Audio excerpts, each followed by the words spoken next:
Ini kisah para pejabat yang merendahkan dirinya, yang menghamba harta benda dan menjadikan negara dan rakyat sebagai sapi perah belaka.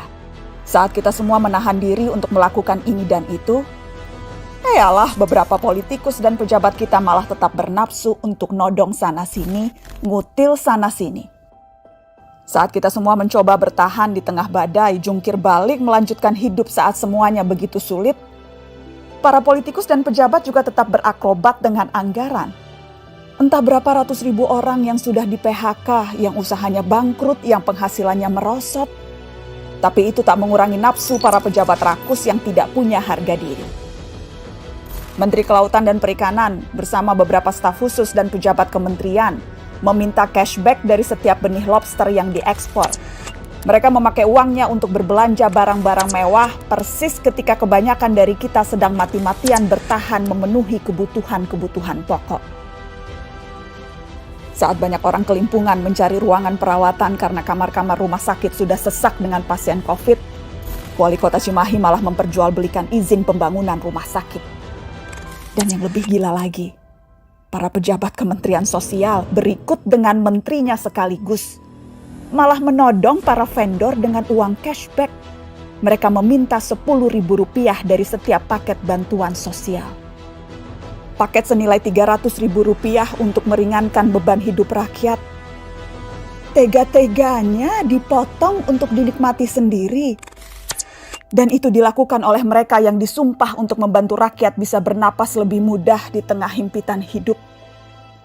Inilah arti kebejatan yang sesungguhnya. Ampun ya Allah. Banyak info beredar di mana pemimpin sudah tidak dapat kita percaya lagi. Baru-baru ini sangat banyak para petinggi negeri yang sudah mulai hilang akal dari adanya bansos COVID-19 yang harusnya tersalurkan dengan baik kepada seluruh rakyat Indonesia. Namun, nyatanya hal itu masih menjadi kesempatan untuk dapat dikorupsi. Kemana hati nurani mereka? Dengan mudahnya menikmati, namun tidak memikirkan bagaimana nasib masyarakatnya. Dan dengan mudahnya, beliau meminta dibebaskan dengan alasan istri dan 2 anaknya yang masih kecil. Lalu bagaimana dengan uang 10.000 untuk 1 orang yang mendapat bantuan jika dikali dengan total masyarakat yang mendapat bantuan? Tidak hanya terkait bansos COVID-19, di video kami kali ini akan membahas terkait 2 koruptor lagi yang sedang ramai diperbincangkan di saat pandemi lalu. Bagaimana kelanjutannya? Inilah tanggapan kami terkait hal tersebut. Selamat menyaksikan. Kami dari Kabupaten ingin menjelaskan terkait UTS kepemimpinan dengan tema kepemimpinan berbudaya korupsi memberikan kecurangan kerusakan moral terlihat dari materi pemimpin negara terbukti melakukan korupsi pada saat pandemi. Perkenalkan, nama saya Dina Angelina dengan NPM CA191111026. Saya Muhammad Rafi dengan NPM CA191110294. Saya Margaret Arina Trisanti dengan NPM CA191110474. Baik, ini ada salah satu breaking news ya kawan-kawan yang sudah ditampilkan di video kita di awal. Ada beberapa menteri yang memang menjadi bahan perbincangan pada saat pandemi lalu. Wah, sangat kontroversi sekali ya. Siapa lagi kalau bukan kabinet menteri pada era Bapak Presiden Joko Widodo? Komisi Pemberantasan Korupsi atau KPK telah menetapkan Menteri Sosial Mensos Bapak Juliari P. Batubara sebagai tersangka kasus dugaan korupsi bansos COVID-19. Status tersangka yang diberikan KPK kepada Mensos Juliari berdasarkan penyidikan yang dilakukan terhadap operasi tangkap tangan OTT di Jakarta dan Bandung. Itu ternyata tak sendiri. KPK juga menetapkan 5 orang tersangka lainnya. KPK pun meminta Bapak Juliari untuk menyerahkan diri. Dan kabarnya pun Ketua KPK pun akan bicara terkait kasus tersebut loh dia. Oh ya? Iya, jadi Bapak Firly Bahuri selaku Ketua KPK ini meminta tersangka inisial JPB dan AW untuk bersikap kooperatif untuk segera menyerahkan diri dari KPK karena tidak akan pernah berhenti untuk mengejar para tersangka tersebut. Dan pada Minggu tanggal 6 Desember 2020 sekitar pukul 2:55 waktu Indonesia bagian Barat, Menteri Sosial Juliari Batubara tiba di gedung Merah Putih KPK dengan menggunakan masker dan topi serta rompi hitam ini kawan-kawan. Dan nyatanya Bapak Juliari Batubara ini bukanlah menteri pertama di era kepemimpinan Presiden Bapak Joko Widodo yang terjerat kasus dugaan korupsi KPK. Betul sekali, Rafi. Jadi belum lama ini Edi Prabowo menjadi target operasi tangkap tangan OTT KPK.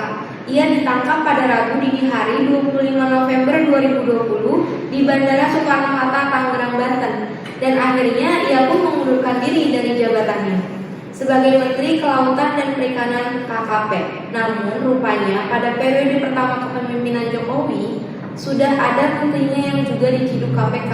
Salah satunya adalah Imam Nahrawi, Menteri Pemuda dan Olahraga atau Menpora yang diciduk KPK dalam dugaan kasus suap terkait penyaluran pembiayaan dengan skema bantuan pemerintah melalui Kemenpora pada KONI tahun anggaran 2018. Berita yang sangat menegangkan ya kawan-kawan.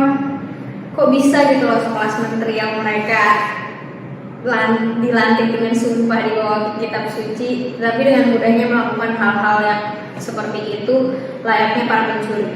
Partai juara korupsi kerap disematkan publik di dunia maya pada dua partai ini, tapi anehnya bukan anjlok, elektabilitas partai yang dipimpin Ibu Megawati dan Bapak Prabowo itu tetap tak goyah dan selalu nangkring di urutan pertama dan kedua. Dalam berbagai riset yang dikeluarkan sejumlah lembaga survei yang kredibel, PDIP dan Gerindra masih menempati posisi teratas. Terbaru, survei yang dikeluarkan Indikator Politik Indonesia atau IPI, lembaga yang didirikan Burhanuddin Muhtadi PhD ini menempatkan Gerindra pada urutan pertama sebagai partai pilihan anak muda dengan meraih 16%. Di posisi kedua PDIP dengan persentase 14,2%. Dan hasil survei yang dilakukan IPI ini tentu saja membuat banyak orang terkait kaget sih, sebab badai korupsi yang tengah menimpa PDIP dan Gerindra ternyata tak berdampak pada elektabilitas. Bahkan di mata anak muda, kedua partai ini masih menjadi primadona. Ya, padahal dua kasus korupsi yang paling banyak menyita perhatian publik yakni Bansosgate dan Lobsgate dilakukan oleh kader dari dua partai itu. Untuk Lobster, tersangka utamanya adalah ex-Menteri Kelautan dan Perikanan Bapak Edi Prabowo yang sebelumnya menjabat Wakil Ketua Umum Gerindra.